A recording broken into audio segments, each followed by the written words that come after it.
Hi there, I'm Daniel, and this is, Love. and we're going to be making some challah. So we hope that you'll make some challah too. We're using a recipe from Daphna Rabinovich from the Food Network Canada. But first, we've got to wash hands, right? Okay, let's wash hands.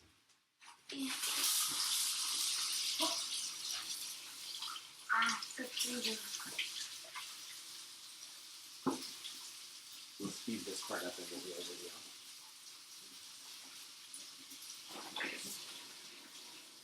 How do you do that? We'll just do like fast forward. And will I put music on? Maybe something like that. Oh.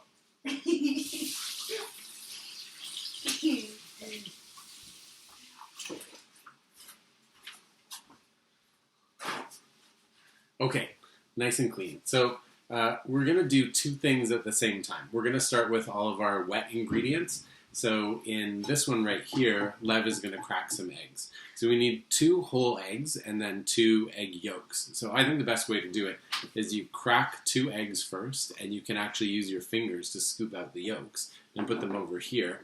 Save the egg white, put it off to the side, and then add 2 more full eggs. So Lev is going to start doing that right now. And in the background, I'm going to get some hot water from the sink. It should be just hot enough that it's warm to the touch, but it doesn't sting your fingers. It needs to be warm for the yeast, but if it's too hot, it'll burn the yeast. I'm terrible at this. Oh, that's okay. So Lev's going to crack some eggs, and I'm going to get some hot water. Oh, that's okay. Don't worry about it. I don't think I decided. That's okay. You can just crack the other... Yeah, I'll help you in a second. Oh, I got it. Okay, so Lev, do you want me to scoop that egg yolk out? I can. Okay, so scoop it out and put your egg yolk into here. Oh, this feels so nice. It feels so good. But it's hard because it's like all squishy and good. It feels so weird. It feels like I'm holding like an animal egg, and like the animal mom is gonna kill me. Oh, Dad, one of the egg yolks like disintegrated. That's okay. So crack another one into here, and if the yolk survives, you're going to put it over here. Okay.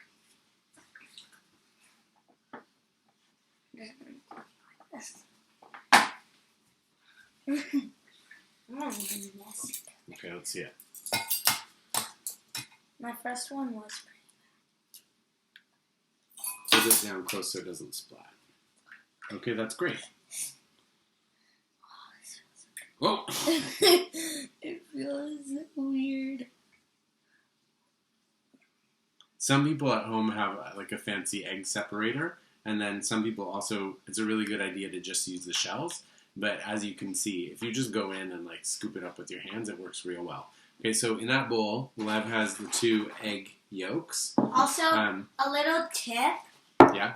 It's fine, like, once your hands are dirty from, like, the first or second egg, if you're putting, like, more than 2, once your hands are dirty from the first egg, just keep going, because then they'll, like... They're going to get messy again anyways, right? Yeah, they're, like... Well, so I was going to say you didn't need to wash your hands yet, because you still have 2 more eggs to put in. I do? Yeah, 2 more whole eggs in here. Well, I didn't know that, so yeah, okay. That's okay. Then we only have 1 egg left. That's okay. We'll buy some more eggs later. Okay, so Lev's going to put 2 more whole eggs into there. And what you might have seen in the background was that I got ½ cup of warm water. And what I'm going to do is I'm going to add 2 things to it. One of them is some yeast. So I'm going to take a big tablespoon of yeast.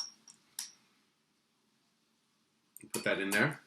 And yeast need a little bit of sugar to get them all activated. So you're going to be able to tell if your yeast is still good and fresh when you put sugar into it, stir it up, and then leave it for a little bit. It'll get foamy. So you should actually be able to see that in real time in our video, but I need some sugar for that. Oh, I forgot the sugar. Okay. Okay. What do I do now? Okay, well, hang on a second. Let's like fast forward this part. Okay, you can give those a little stir with the whisk. Whiskey on. Okay, so I'm adding 2 teaspoons of sugar. Now we're going to make a little bit of a sweet challah, so if you put in a little bit extra in there, it'll be okay, but you have to have enough for the yeast to actually have something to grow. Can I sneak in here for a second? Here. So you want to stir it all up. Scrape down the sides a little bit. Oh. I can't see your head. That's okay. So the yeast, the little bits of it will dissolve. And I'll put it over here so you can see.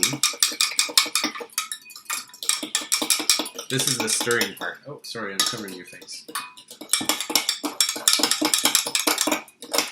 So the way we're going to do it is we're going to collect all of our ingredients that are wet, and we're going to put them in here first. Yeah, that's wet. And it's good. So you can put that into there now. We're going to collect all of our drippy wet ingredients into the bowl and get that going, and we're going to add our flour to it. So our flour is going to come sort of towards the end. Oh, that's smooth. Good job, yeah. So different recipes have different things. Some of them have butter, some of them have oil. We're going to try to keep it parev, so not milk products in it. So we're going to do with oil, and some of them have sugar, and some of them have honey. So we're going to do one with honey today. So what we need, let me check our trusty little recipe here. We need a half cup of oil. So Lev, do you want to find the one that's a half there? So if you use your measuring cups and you put the oil in first, you measure that first. Then when you put the honey into the measuring cup, the honey will come out easily. This is a half, right? Yeah, that's a half. Okay, then put oil in it. I'm going to fill it like that, and then you're going to put it in. And then can I stir it? Yeah. Okay, so you can carefully maybe pick it up with two hands. Yeah, and you're going to put it right over there. Yeah, up, in.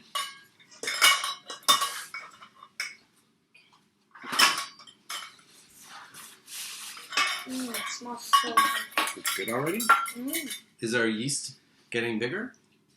I guess. When we put it in, it was a half cup, and now it's a little bit up. So we're going to just wait. I see bubbles on top, which is good. It means that the yeast is doing its job. Okay, so if we take this same measuring cup, I'm only going to fill it like halfway because I'm putting in a quarter cup, but we used a half cup of oil, so this measuring cup is actually for a half. But the oil is going to let the honey slide out pretty easily. So add the honey into here to the wet stuff.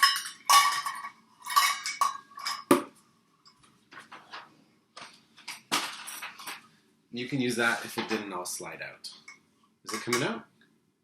Yeah, it's just still dripping all over this. Okay. Oh yeah, the yeast is definitely bubbly now.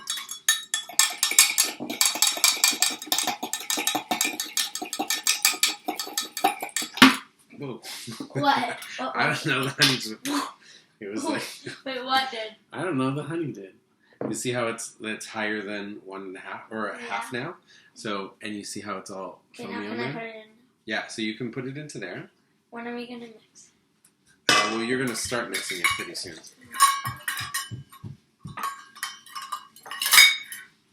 Okay, awesome. So you can use this. So can you like bring it somewhere lower? All the wet ingredients are in there. Can you bring it somewhere lower? No, I think you just got to do it here. Okay, I'm just going to get a stool. You can bring the stool. Okay, so Lev is going to do some stirring and just get all our wet stuff all together. Can I stir? Yeah, of course you can. And I'm going to start measuring the flour. In this recipe, it's 3.5 cups of flour, but from what I understand, depends on if your weather's a little dry, a little wet. It might need a little more, a little less. And the trick that I learned was that you add the flour slowly. Oh, one sec.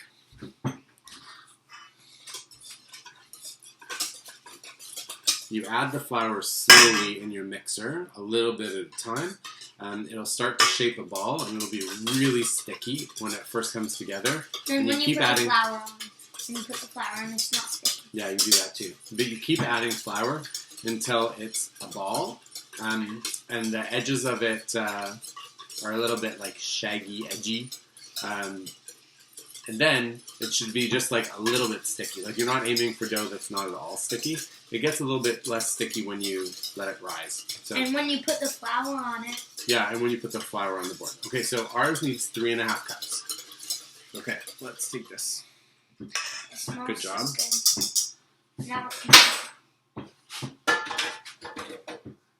we can also take breaks and then just like put one of my pictures for the screen. Yeah. So we have, for a mixer, we have a little dough hook here. But you can also just do it with a spoon and stir around, stir around, stir around. That machine is very dangerous. That machine is, like, very dangerous. If you have one of those, then, like... No kids allowed? I suggest, if you're a kid, which means, like, under age of 10, then you shouldn't use that by yourself. You should get an adult over 18. Adult age. So you want to have pretty level cups. We're doing 3.5, but I'm going to put in 3 to start with, and then the last half I'll do pretty slow. Watch out. It just smells good. When I put it at 10 and it went everywhere. Flies everywhere? Do you remember that? I do.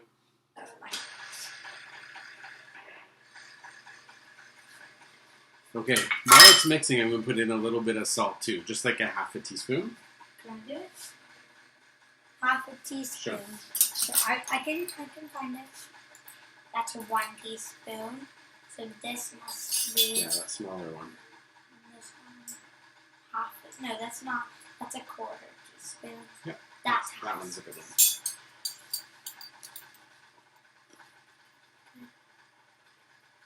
Can I eat this salt? It'll be too salty. Okay, throw it in.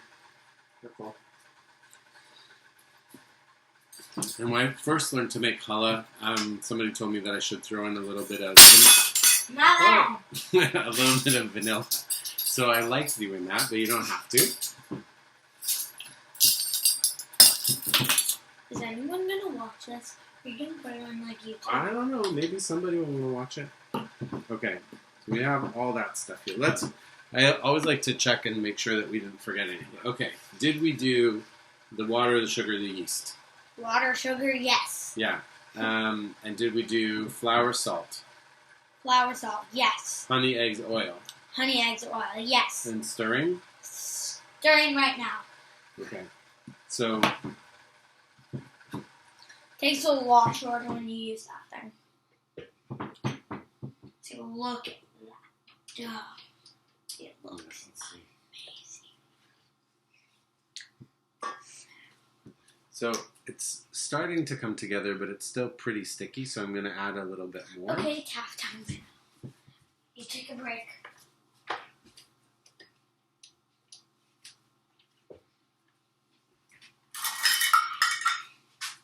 No, it disappeared. My picture's gone.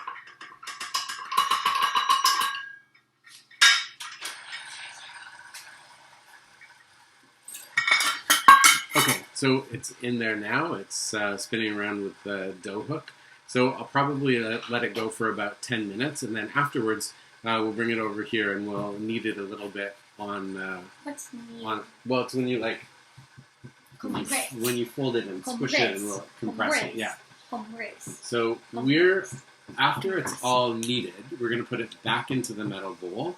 And you can do a couple things. You can put the metal bowl with some plastic wrap in the fridge, and you can leave it overnight. Did the metal bowl come But we with want that it for thing? tonight. So we'll either leave it out in a place that's warm, like maybe over on top of a radiator with a tea towel, or some people have an oven that has a little proofing function. So we're probably going to do it like that. So we're going to let it rise until it's about doubled, and then once it's about doubled, we punch it down, and then put it back to rise until it's doubled again.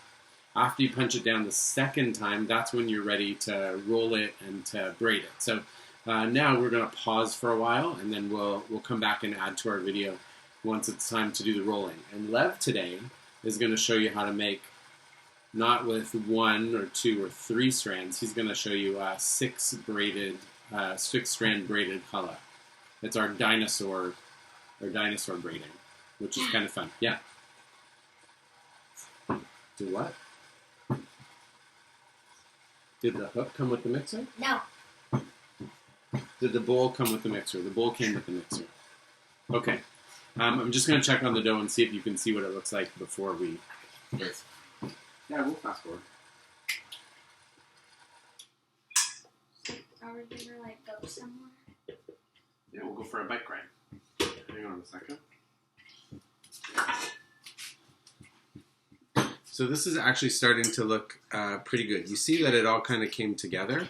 And if I give it a squish, it's a little bit sticky on my fingers, but it's not crazy sticky. You know? Ooh, it feels so good. Nice. So the bad thing is when it's sticky, it sticks on your hands and it takes up some of the dough. Yeah. But just a tiny bit. Yeah. Can I eat some? One last thing that you should know that's not always written in the recipes for challah is that before you braid it all nice, it's actually a tradition to take some of the challah and we set it aside, and some people do a little burn and then give it off to the side. And I think it's really about acknowledging that even when we have something that's really great, like our challah and our celebration, there's always some things that take away a little bit from our happiness. And we think about all the people maybe who still need something to eat, all the people who don't have a nice place or a safe place to come and have Shabbat with their families. But we take this to try to remember that we're lucky for what we do have. Now, you may have other explanations for why you do that. And if eventually this video gets some comments, maybe you can say why your family might do that. So we're going to keep mixing a little bit, and then we'll pause the video. We'll come back when it's time to braid. Can I eat some of this? Can you eat some of the dough? Yeah. No, I don't think so.